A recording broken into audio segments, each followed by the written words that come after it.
Hello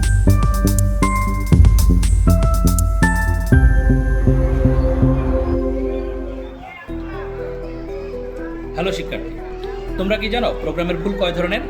প্রোগ্রামের ভুল হচ্ছে 3 ধরনের। একটাকে আমরা বলি সিনট্যাক্স এরর, দ্বিতীয়টাকে বলি আমরা লজিক্যাল এরর এবং তৃতীয়টাকে বলি run time execute error. Syntax error, যেটাকে আমরা বাংলায় বলি ব্যাকরণগত ভুল।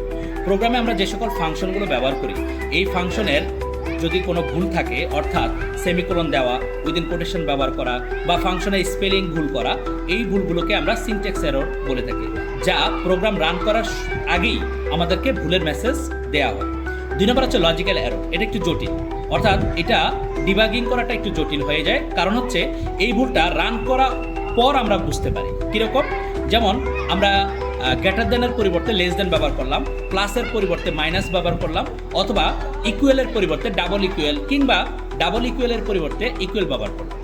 এই ভুলগুলোকে আমরা বলি লজিক্যাল বা যৌক্তিক এরর। তো এই ভুলগুলো সহসায় তোমার কম্পাইলিং করতে পারে না, অর্থাৎ সে ভুলগুলো নির্ধারণ করতে বা নির্ণয় করতে পারে না। আর 3 নম্বর হচ্ছে রান টাইম এক্সিকিউট এরর, যেটাকে আমরা নির্বাহজনিত ভুল বলি।